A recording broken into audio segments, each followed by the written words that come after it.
ഏതൊരു രാജ്യത്തിന്റെ റഡാറിലും ഇവൻ ഒരിക്കൽ പോലും പതിയില്ല എന്നതാണ് ഞങ്ങളുടെ ഉറപ്പ്. അങ്ങനെ RQ-170 എന്ന കുഞ്ഞൻ ഡ്രോൺ അൽ കുവൈറ്റിയുടെ വീട്ടിൽ നിന്നും 50,000 അടി മുകളിൽ നിന്നുകൊണ്ട് നിരീക്ഷണം ആരംഭിച്ചു. മാസങ്ങളോളം അവർ ആ ഒരു രീതിയിൽ നിരീക്ഷണം തുടർന്നു. അങ്ങനെയാണ് അവർക്കത് മനസ്സിലാകുന്നത്. അൽ കുവൈറ്റിയുടെ കുടുംബത്തിന് പുറമെ മറ്റൊരു കുടുംബം കൂടി രഹസ്യമായി ആ വീടിന്റെ 3ാമത്തെ നിലയിൽ താമസിക്കുന്നുണ്ട്. ബിൻ ലാദന്റെ കുടുംബമാകാനാണത് സാധ്യത എന്ന് അവർക്ക് തോന്നി. കുറച്ച് ദിവസങ്ങൾക്കുള്ളിലാണ് അവരുടെ കണ്ണുകളിൽ ആ ഒരു കാഴ്ചപ്പെടുന്നത്.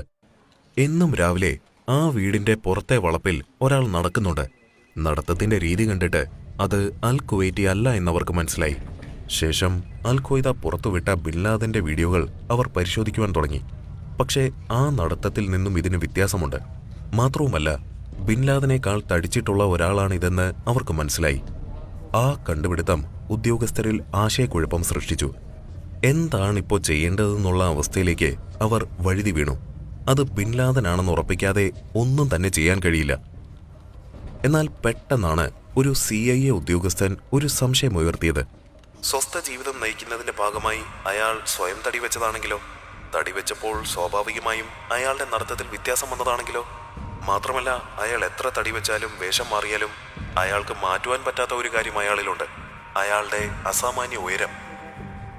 അങ്ങനെ സൂര്യന്റെ സ്ഥാനവും നിഴലിന്റെ വലിപ്പവും കണക്കിലെടുത്ത് അവർ ആ മനുഷ്യന്റെ ഉയരം അളന്നു. 6 അടി 5 ഇഞ്ച്. ഒസാമ ബിൻ ലാദന്റെ അതേ ഉയരം.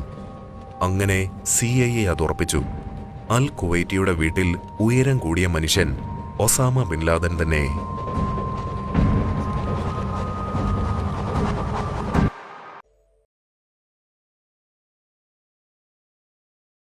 കണ്ടുപിടിച്ച കാര്യങ്ങളെല്ലാം CIA അന്നത്തെ പ്രസിഡന്റായ ബറാക് ഒബാമയെ അറിയിച്ചു.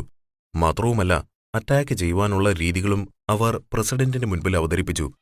3 രീതികളിലാണ് നമുക്ക് അറ്റാക്ക് ചെയ്യാൻ കഴിയുക. ആദ്യത്തെ രീതി: പാകിസ്ഥാൻ രഹസ്യ അന്വേഷണ സമിതിയുമായി സഹകരിച്ച് ആ കെട്ടിടം കീഴടക്കുക. ശേഷം പ്രതികളെ ജീവനോടെയോ അല്ലാതെയോ അമേരിക്കയിലേക്ക് കൊണ്ടുവരിക. രണ്ടാമത്തെ രീതി: സമുദ്രത്തിൽ നിർത്തിയിട്ടിരിക്കുന്ന അമേരിക്കൻ പടക്കപ്പലുകൾ ഉപയോഗിച്ച് മിസൈൽ വർഷം നടത്തുക. മൂന്നാമത്തെ രീതി: പാകിസ്ഥാന്റെ സമ്മതമോ അറിവോ കൂടാതെ US സൈന്യം കെട്ടിടത്തെ കീഴടക്കുക. ശേഷം കെട്ടിടത്തിനകത്ത് നിന്നും പ്രതികളെ ജീവനോടെയോ അല്ലാതെയോ പിടികൂടുക. ഈ 3 രീതികളിലും നിരവധി റിസ്ക് എലമെന്റുകളുണ്ട്. ആദ്യത്തെ രീതിയിലെ റിസ്ക് എലമെന്റ് എന്നത് പാകിസ്ഥാൻ സൈന്യം തന്നെയാണ്. പാകിസ്ഥാൻ സൈന്യം അറിഞ്ഞുകൊണ്ടാണ് ബിൻ ലാദൻ അവിടെ താമസിക്കുന്നതെങ്കിൽ ആ ഒരു പ്ലാൻ അക്ഷരാർത്ഥത്തിൽ പരാജയമാകും. രണ്ടാമത്തെ രീതിയിലെ റിസ്ക് എന്നത് കെട്ടിടത്തെ പറ്റിയുള്ള നമ്മുടെ വ്യക്തത ഇല്ലായ്മയാണ്. അതായത്, കെട്ടിടത്തിന്റെ താഴേക്ക് നിലകളുണ്ടെങ്കിൽ അവയിലാണ് ബിൻ ലാദൻ താമസിക്കുന്നതെങ്കിൽ അയാൾ രക്ഷപ്പെടുവാനുള്ള സാധ്യത കൂടുതലാണ്. മാത്രവുമല്ല, മിസൈൽ വർഷമായതുകൊണ്ട് തന്നെ ചുറ്റുമുള്ള ആളുകളുടെ ജീവനും അത് ഭീഷണിയാകുവാൻ ഇടയുണ്ട്. മൂന്നാമത്തെ രീതിയിലാണ് ഏറ്റവും കൂടുതൽ റിസ്ക് ഉള്ളത്. 2 കിലോമീറ്റർ അപ്പുറമുള്ള പാകിസ്ഥാൻ സൈന്യം അറിയാതെ വേണം ഹെലികോപ്റ്റർ അവിടെ എത്തുവാൻ. എത്തിയതിനു ശേഷം നിശ്ചിത സമയത്തിനുള്ളിൽ ഓപ്പറേഷൻ തീർത്ത് തിരിച്ചു മടങ്ങണം. എന്തെങ്കിലും കാരണവശാൽ പാകിസ്ഥാൻ സൈന്യം ഓപ്പറേഷന്റെ ഇടയ്ക്ക് വിവരം അറിഞ്ഞു കഴിഞ്ഞാൽ വലിയൊരു ദുരന്തമായിരിക്കും പിന്നീട് നടക്കുക. ഓപ്പറേഷനിൽ ഏർപ്പെടുന്ന കമാൻഡോകൾക്ക് എന്തും സംഭവിക്കാം. പൂർണ്ണ ഉത്തരവാദിത്വം പ്രസിഡന്റിനായിരിക്കും.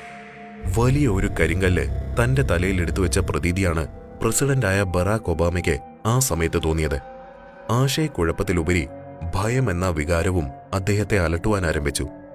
മിഷൻ പരാജയപ്പെടുകയാണെങ്കിൽ രാജ്യത്തിന്റെ പ്രതിച്ഛായ തന്നെ താഴേക്ക് കൂപ്പുകുത്തി വീഴുമെന്ന് അദ്ദേഹത്തിന് അറിയാമായിരുന്നു.